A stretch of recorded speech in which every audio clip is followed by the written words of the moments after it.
ever been in a situation, and I'm not going to try to deal with people's past and so forth.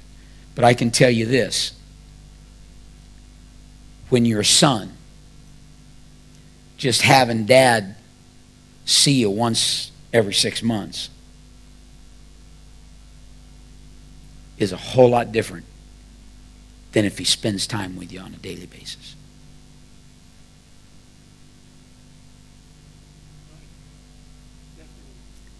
There is something about that consistency in your relationship. I don't think we talk about the prayer closet enough. We talk about prayer, but I don't think we really talk about the prayer closet enough. See, go with me to Matthew 6.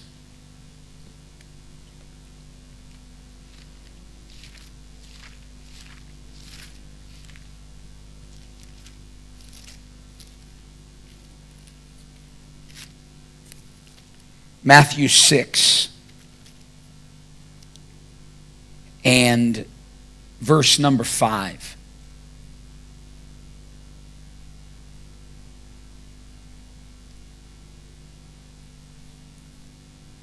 Let's read it together. And when thou prayest, thou shalt not be as the hypocrites are, for they love to pray standing in the synagogues and in the corners of the streets, that they may be what? Seen of men. Verily I say unto you, they have their reward. But when thou prayest, enter into thy closet, and when thou hast shut thy door, pray to the Father which seeth in secret. And thy Father which seeth in secret shall reward thee openly.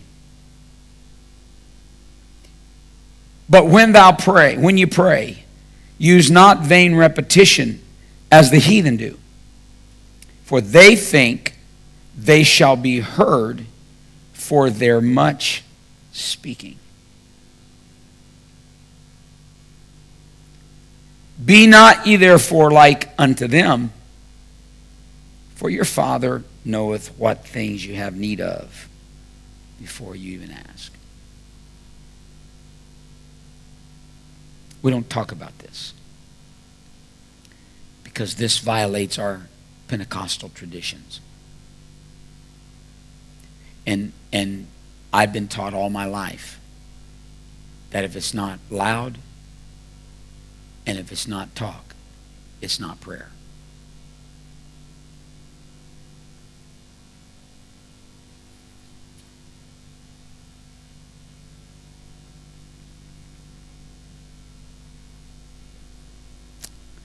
You just got quiet on me. You shouldn't do that, because that only stirs me up.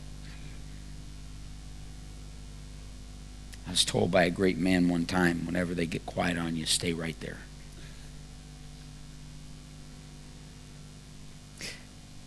I'm not going to spend a lot of time here. This church puts a major emphasis on prayer. Okay? I'm not in any way, I want you to hear me very carefully. God leads a church through seasons. He spoke to us several months ago that we needed, as a ministry team at home, to go through a season of spiritual warfare done in the early morning hours. And it's not devotion. It's not just coming together to try to just, it's not the prayer closet. Okay? It's warfare. And so we have been right now in a season collectively at home of intercessory prayer for months in the early morning. As much as I love it and am doing it out of obedience because God said do it for where we're at right now, I miss my closet. Because I don't pray with a watch anymore.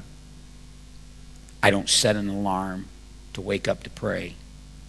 I do now because we're doing an early morning deal at the church. And I want to make sure I'm there.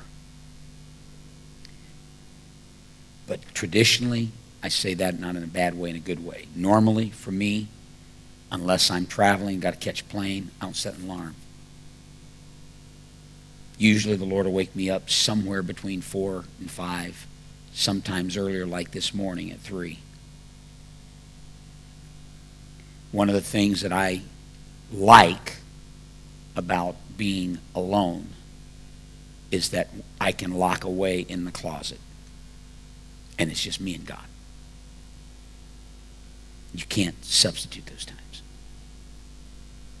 There's nothing like getting up in the morning, not because I'm governed by an alarm clock, but because the light wakes me up.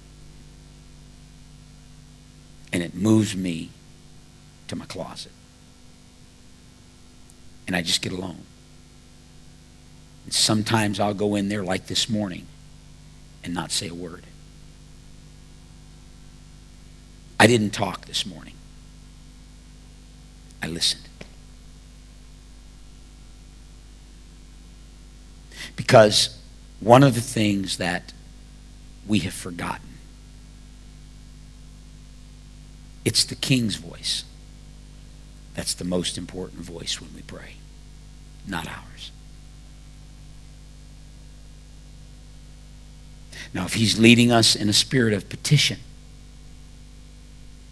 or a time of intercession, that's one thing. But if he's bringing me into the closet, see, he already knows what I need. So I don't have to go in begging. If he pulls me like that morning I shared last night, I got up, I started to go into my closet. He said, no, I want you to go where your wife was just praying. And I knelt. I could still feel the angelic presence as I went there. She goes there every morning, early in the morning. Wraps that Afghan around her and just, she's there. Been doing it for years. There's rarely a morning I wake up, 3, 4 in the morning, reach over, she's not there. And then I'll see her in the shadow of the darkness. She's got that Afghan wrapped around her. She comes walking back in. The couch was still warm where she was kneeling against it. See, you can't put a price on that. I can't put a price on that, to have a wife that prays like that. How could you talk about? I don't. Nobody has to say a word to me about not praying. I live with a woman that prays, and that's a constant check to my spirit. But you can't substitute that prayer closet for anything. And Jesus spoke so specifically about it. It's not about the words you say. It's not about how loud you are. It's not about your loud speaking. It's his voice that we want to become accustomed to. And so, it's allowing him to lead us in prayer. How long do we pray? Well, if you invite me to your home, okay? Pastor Tim invites me to his home, he and his wife to have dinner with him, just fellowship.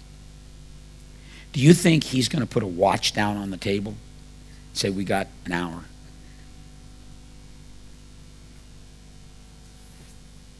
Can you imagine a friend saying to you, I'll give you an hour?